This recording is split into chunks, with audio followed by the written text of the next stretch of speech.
Pemirsa, kembali lagi bersama-sama dengan kami dalam program acara Ku Tahu Yang Kupercaya. Seperti yang tadi kami sudah sampaikan bahwa episode ini adalah episode yang spesial, yang istimewa. Karena bersama-sama dengan kami adalah tim respon dari Pijar TV yang senantiasa menjawab pertanyaan-pertanyaan yang disampaikan oleh pemirsa sekalian. Kami khusus akan membahas pertanyaan-pertanyaan yang Anda sampaikan yang tentunya sesuai dengan apa yang sedang kita bahas.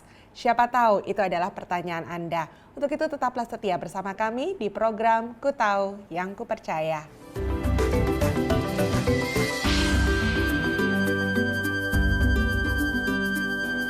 Ya, baik saudara, ada pertanyaan-pertanyaan yang masuk dari para pemirsa yang berkaitan dengan masalah kebangkitan Yesus. Dan pada kesempatan ini saya akan menjawab pertanyaan-pertanyaan itu. Silakan bisa mengajukan pertanyaan yang sudah masuk.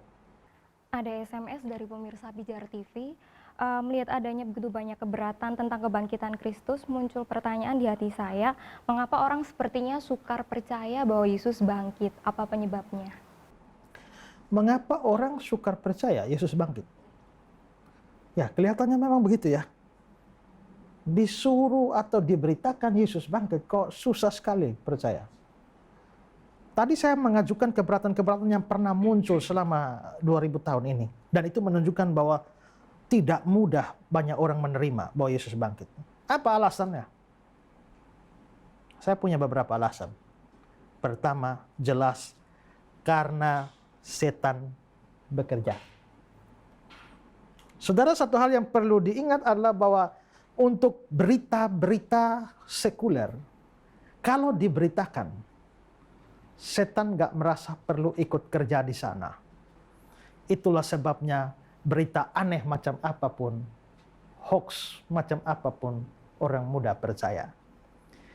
Iklan yang terlalu berlebih-lebihan pun, orang gampang percaya. Saya lihat iklan di TV, minum teh ini dalam 1 minggu Anda turun 10 kilo. Belilah saya, habis minum gak turun-turun. Korban iklan. Baju yang kena noda, pakai sabun ini sekali putih bersih. Habis beli, gak juga. Tapi kita tahu itu namanya iklan, tapi beli juga ya. Kenapa? Karena dalam hal iklan-iklan begitu, setan nggak perlu ikut campur. Kenapa? Tidak ada urusan. Semua berita-berita sekuler, tidak penting sebenarnya. Tapi begitu kita memberitakan Injil tentang Yesus mati dan bangkit menjadi penebus bagi kita, wah ini berita penting. Kenapa? Kalau saudara percaya berita iklan, mau benar atau mau bohong, nggak ada urusan dengan keselamatan saudara. Nggak ada urusan dengan masuk surga. Mau ada isu macam apapun, isu politik macam apapun, nggak ada urusan dengan orang masuk surga. Tapi kalau beritanya adalah Yesus mati, Yesus bangkit, ini berita penting. Dan setan merasa perlu kerja di situ. Kenapa? Karena kalau sampai orang tidak percaya ada kebangkitan, ya, maka orang boleh hidup seenak-enaknya saja. Dalam 1 Korintus pasal 15 ayat 32, Paulus mengatakan, jika orang mati tidak dibangkitkan, maka marilah kita makan minum sebab besok kita mati. Jadi terlihat bahwa percaya akan ada kebangkitan atau tidak itu mempengaruhi hidup orang. Ya. Dan kepercayaan pada kebangkitan Yesus dari antara orang mati ini lebih-lebih sangat vital karena ini berkaitan dengan keselamatan. Coba baca Roma pasal 10 ayat 9 dan 10. Sebab jika kamu mengaku dengan mulutmu bahwa Yesus adalah Tuhan dan percaya dalam hatimu bahwa Allah telah membangkitkan dia dari antara orang mati, maka kamu akan diselamatkan. Karena dengan hati orang percaya dan dibenarkan, dan dengan mulut orang mengaku dan diselamatkan. Ya, jika kamu mengaku dengan mulutmu bahwa Yesus adalah Tuhan, percaya dalam hatimu bahwa Allah membangkitkan dia dari antara orang mati, maka kamu diselamatkan. Kalau kamu percaya Yesus Tuhan, percaya dia bangkit dari antara orang mati, kamu selamat. Nah, setan tidak mau orang selamat. Maka proyek terbesar setan adalah supaya orang jangan percaya Yesus Tuhan dan supaya orang jangan percaya dia bangkit dari antara orang mati. Itulah sebabnya kita beritakan Injil. Kadang-kadang sudah susah payah, kok tetap saja ada orang nggak mau percaya. Kenapa? Setan kerja. Sudah beritakan, membuktikan Yesus bangkit dari antara orang mati, menggugurkan semua bantahan mereka. Tapi orang tetap saja tidak mau percaya. Kenapa? Setan kerja. Karena kalau sampai saudara percaya dia Tuhan, dia bangkit dari antara orang mati, saudara selamat. Tapi kalau tidak percaya dua ini, saudara tidak akan selamat, alias masuk neraka. Maka setan mau saudara masuk neraka. Makanya dia buat saudara tidak percaya. Sekarang kalau saudara dengar siaran ini, lihat acara ini, dengar baik-baik. Kalau sampai hari ini kamu tidak percaya dia Tuhan, dan tidak percaya dia bangkit dari antara orang mati, itu karena pekerjaan setan. Pikirkan, mau ikut setan dan binasa dalam neraka, atau mau percaya kata Injil dan selamat? Saudara pikir baik-baik itu. Ya. Jadi mengapa sampai orang sukar percaya Yesus bangkit? Jawaban pertama, karena setan kerja. Jawaban kedua, karena ini dianggap tidak rasional. Tidak masuk di akal. Mana mungkin ada orang sudah mati kok bisa bangkit? Ini tidak masuk akal. Tapi kalau pikirannya seperti itu, jelas bahwa mereka di dalam menganalisa persoalan kebangkitan, mereka tidak melibatkan dalam pikiran mereka adanya Allah yang Maha Kuasa. Kalau kita berpikir secara rasional, pikiran saya secara rasional, ada yang namanya Allah. Kedua, Allah itu Maha Kuasa. Maka jikalau ada Allah yang Maha Kuasa, mengapa mustahil dia membangkitkan orang dari antara orang mati? Apa susahnya bagi Allah bikin orang bangkit? Ya. Coba lihat kisah 26 ayat 8. Mengapa kamu menganggap mustahil bahwa Allah membangkitkan orang mati? Mengapa kamu menganggap mustahil bahwa Allah membangkitkan orang mati? Membangkitkan orang dari antara orang mati itu apa susahnya bagi Allah? Enggak ada susahnya. Jadi kalau kamu pikir hanya kamu manusia bangkitkan orang mati, memang susah. Tapi kalau dalam pikiranmu melibatkan Allah di dalamnya, apa susahnya bagi Allah bangkitkan orang mati? Ya. Juga sebetulnya saudara, mari berpikir ya. Mana lebih sukar? Kita banding dua kasus. Pertama kasus kelahiran. Kedua kasus kebangkitan. Mana lebih susah? Mari kita analisa. Satu, kelahiran. Mula-mula dalam rahim ibu itu tidak ada apa-apa. Kosong. Tahu-tahu terjadi kehamilan, lalu muncullah seorang manusia berupa janin, lalu akhirnya berkembang di dalam. Tadi tidak ada, lalu jadi ada.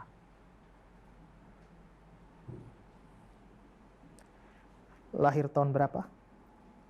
1989. 1979 ada di mana? Masih di angan-angan. Angan-angannya siapa? Orang tua. Orang tua. Tapi belum ada secara realita. Jangan pikir bahwa sebelum lahir ini saya ada di surga, baru setelah itu melayang-layang di sana, pas 1989 baru masuk rahim ibu. Enggak. Sebelum ada di rahim ibu kita belum ada. Itu berarti bahwa betul-betul ada kemunculan yang baru di rahim ibu. Berarti dalam kasus seorang ibu yang hamil, dari tidak ada menjadi ada. Perhatikan, tidak ada jadi ada. Kalau kasus kebangkitan, ini kan orangnya sudah ada. Sudah ada, lalu jadi tidak ada, dan dikembalikan adanya. Mati itu apa sih? Definisi mati. Mati itu adalah perpisahan antara tubuh dan jiwa atau roh. Jadi ini manusia, tubuh, jiwa, roh. Kalau tubuhnya pisah dengan jiwa, roh, ya mati. Kalau mau hidupkan bagaimana caranya? Ya gabungkan kembali hidup. Jadi sebenarnya kematian itu Hanya terpisah jiwa dan roh. Bangkit itu bagaimana? Tinggal gabungkan kembali saja keduanya. Yang ini tidak ada menjadi ada. Kebangkitan sudah ada dua-dua, tinggal disatukan. Mana lebih susah? Bikin dari tidak ada jadi ada, atau gabungkan dua hal yang sudah ada tapi terpisah? Mana lebih susah? Yang ini lebih susah loh. Kelahiran lebih susah. Karena membuat tidak ada jadi ada. Kalau ini gampang loh. Kita ngomong gampang dari sisi Allah loh ya. Bukan kita tidak bisa. Bagi Allah dua-dua gampang. Tapi kalau kita mau menganalisa secara logis, maka ini kan jauh lebih sukar. Ya. Tapi pernahkah Anda heran luar biasa gara-gara ada ibu hamil? Pernahkah Anda heran luar biasa gara-gara ada kelahiran? Oh saudara heboh. Kenapa? Oh di sana heboh. Heboh apa? Ada ibu melahirkan. Enggak heboh. Tapi kalau ada orang bangkit di sana, heboh tidak? Heboh. Ada orang bangkit. Kenapa kelahiran tidak heboh? Padahal lebih sukar. Kebangkitan malah heboh. Padahal lebih mudah. Karena begini, biarpun kelahiran lebih sukar, tapi tiap hari terjadi. Kebangkitan lebih mudah, tapi dalam 2000 tahun belum tentu ada. Jarang ada. Itulah sebabnya orang sukar percaya kebangkitan. Padahal secara logis lebih mudah. Maka seorang namanya Blaise Pascal mengatakan, apa alasan orang ateis untuk mengatakan bahwa kita tidak dapat bangkit kembali? Yang mana lebih sukar? Dilahirkan atau bangkit kembali? Sesuatu yang tidak pernah ada menjadi ada, atau sesuatu yang sudah ada menjadi ada lagi? Apakah lebih sukar untuk kembali ada daripada menjadi ada? Jadi sebenarnya kalau dianalisa, ini terlalu mudah ini bagi Allah. Ketimbang yang satu ini. Ketiga, kenapa orang susah percaya kebangkitan? Karena Roh Kudus belum bekerja dalam hatinya. Ya. Orang yang betul-betul percaya Yesus, beriman, ada Roh Kudus bekerja, dia menjadi percaya. Tapi kalau Roh Kudus belum bekerja, orang tidak bisa percaya. Ya. Karena itu tiap kali saudara dengar firman Tuhan, selalu minta tuntunan Roh Kudus untuk bisa percaya. Dan berdoalah setiap kali saudara beritakan Injil pada orang lain, supaya Roh Kudus bekerja pada orang-orang tidak percaya itu, supaya mereka menjadi percaya. Itu alasannya mengapa orang sukar percaya kebangkitan. Ada pertanyaan lain? Ada SMS dari pemirsa Pijar TV. Apakah ada informasi lain di luar Alkitab yang memberi informasi tentang kebangkitan Yesus? Ini peristiwa heboh ya. Apakah cerita itu hanya ada di Alkitab saja, tidak ada di luar Alkitab? Kalau mestinya ini heboh, mestinya ada dong dari luar Alkitab. Semua yang saya ajarkan ini kan dari Alkitab. Tapi kalau kita mau bicara dari luar Alkitab, bisa. Konfirmasi tentang kebangkitan Kristus dari luar Alkitab bisa kita bagi dua. Dari kalangan Kristen sendiri maupun dari kalangan non-Kristen. Nah, dari kalangan Kristen, itu bisa kita rujuk pada pandangan dari seorang yang namanya Ignatius. Ignatius ini lahir tahun 50. Dekat dengan Yesus ya. Lahir tahun 50, mati tahun 115. Ya, itu berarti Ignatius masih ketemu Petrus, ya, Paulus. Paulus nginjili, Ignatius masih anak-anak ya. Karena Petrus sekitar mati tahun 60, 64, Paulus dia lahir tahun 50, ya. Nah, Ignatius ini dia bukan cuma kenal, tapi dia akhirnya menjadi murid dari seorang rasul. Dia murid dari Rasul Yohanes. Jadi Yesus punya murid Yohanes, Yohanes punya murid Ignatius. Jadi ini cucu muridnya Yesus. Ya. Nah, Ignatius ini meninggalkan sejumlah surat berharga yang sampai sekarang itu masih ada. Dan suratnya yang bicara tentang Yesus, ya. Ignatius memberikan tulisan begini. Dia disalibkan dan mati di bawah pemerintahan Pontius Pilatus. Dia benar-benar dan bukan hanya tampaknya saja disalibkan dan mati. Disaksikan oleh makhluk-makhluk di surga, di bumi, dan di bawah bumi. Dia juga bangkit kembali pada hari yang ketiga. Dan setelah dia hidup di antara manusia selama 30 tahun, dibaptis oleh Yohanes Pembaptis. Sungguh-sungguh dibaptis, bukan hanya tampaknya saja. Dan ketika dia mengabarkan Injil selama 3 tahun, dan mengadakan tanda-tanda dan keajaiban, dia yang sesungguhnya adalah hakim yang telah dihakimi oleh orang-orang Yahudi, didakwa dengan dakwaan palsu, dan oleh Pontius Pilatus sang gubernur, dicambuki, ditampar pipinya, diludahi. Dia dimahkotai dengan duri dan diberi jubah ungu. Dia dijatuhi hukuman mati, benar-benar disalibkan, bukan hanya tampaknya saja, bukan hanya dalam hayalan, bukan oleh tipuan. Dia benar-benar mati dan dimakamkan dan bangkit pada hari yang ketiga. Ini di luar Alkitab. Konfirmasinya ada. Tapi ya orang mungkin bilang, ya kan orang Kristen juga muridnya Yohanes. Ya tentu saja percaya. Tapi kita punya bukti dari luar kekristenan. Kalau saudara bicara soal sejarah Israel, tidak ada orang mengalahkan namanya Flavius Josephus. Flavius Josephus ini orang Yahudi.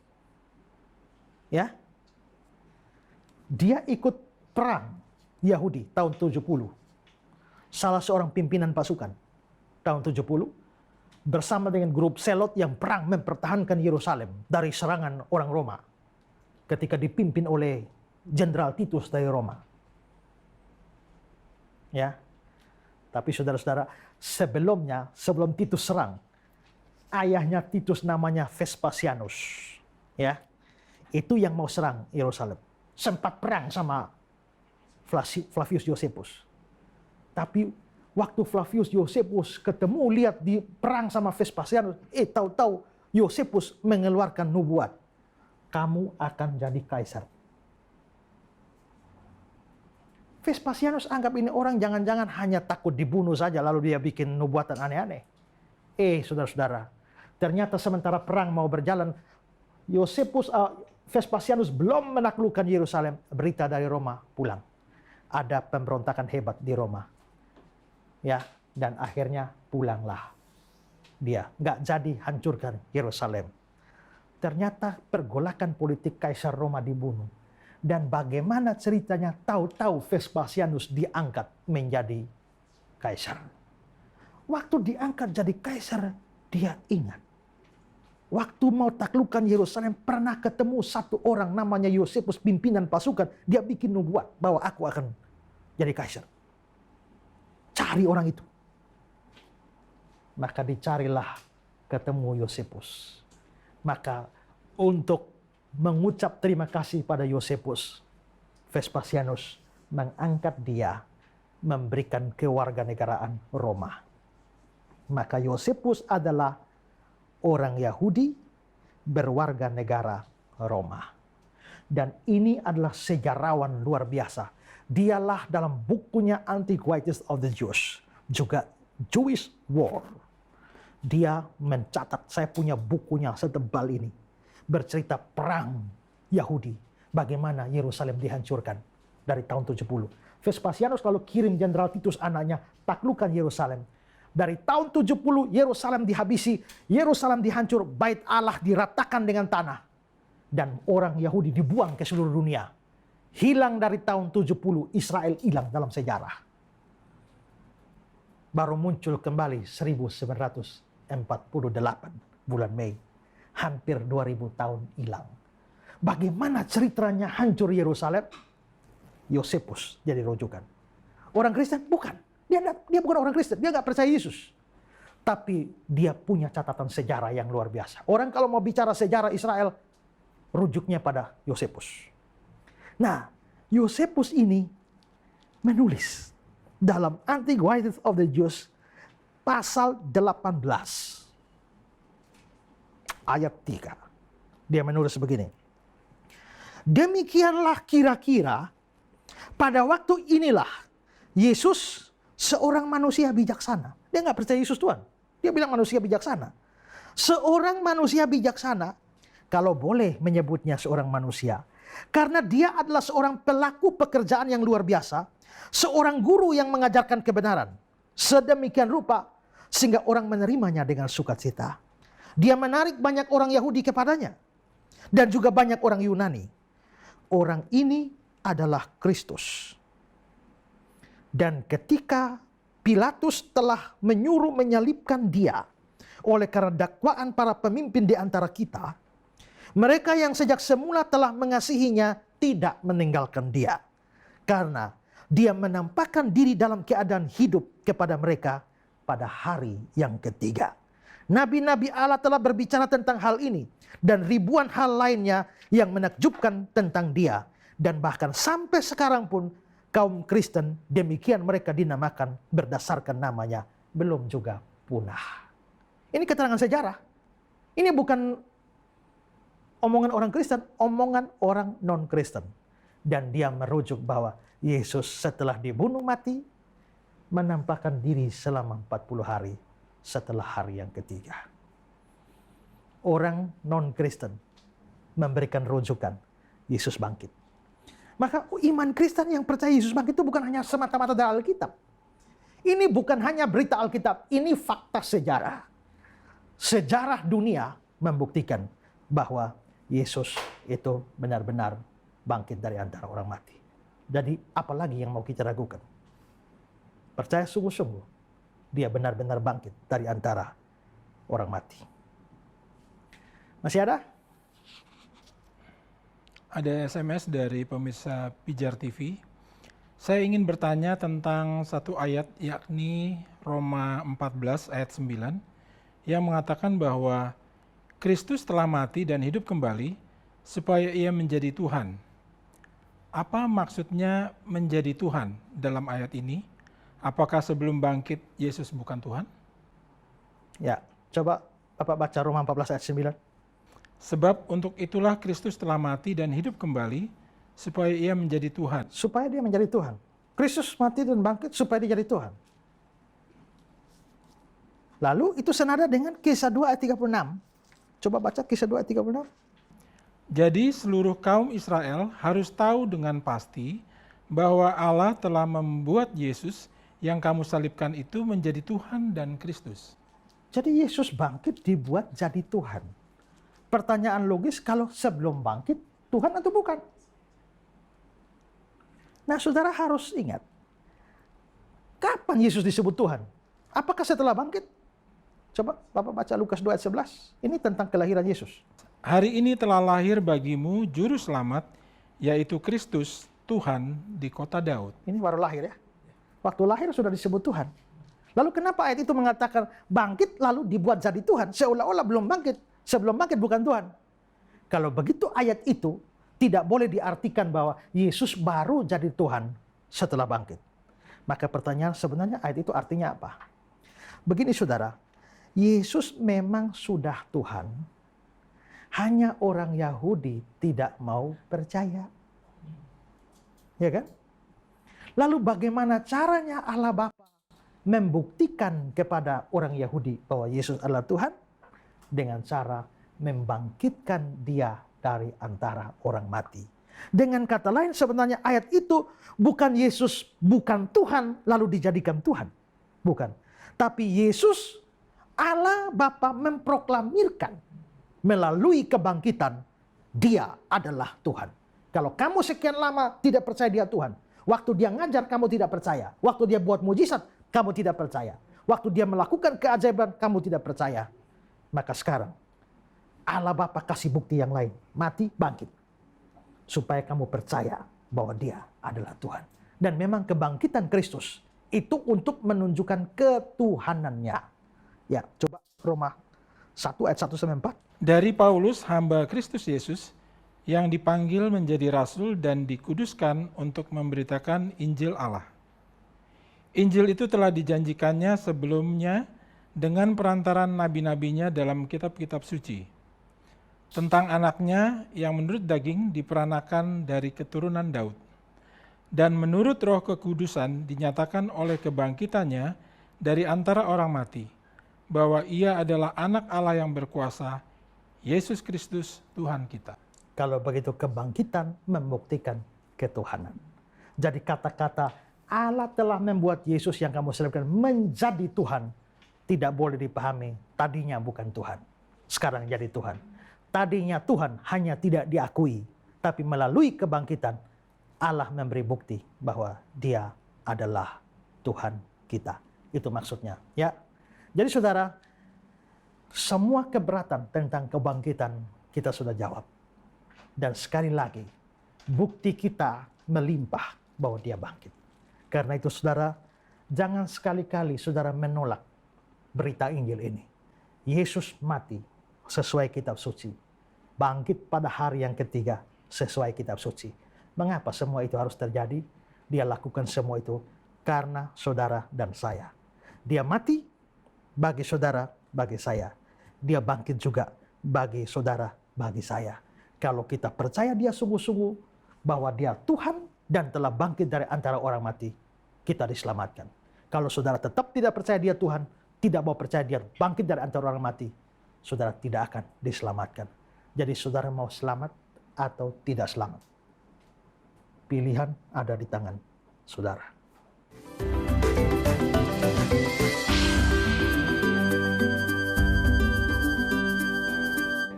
Puji Tuhan pemirsa, saya percaya Anda sudah mendapatkan banyak pengertian yang luar biasa yang menambah keimanan kita kepada Tuhan.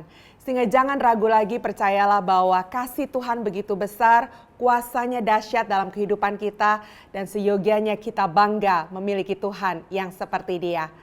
Kita selesai dalam episode ini, tetapi nantikan kami terus dalam episode yang lainnya yang tentunya akan selalu memberkati Anda.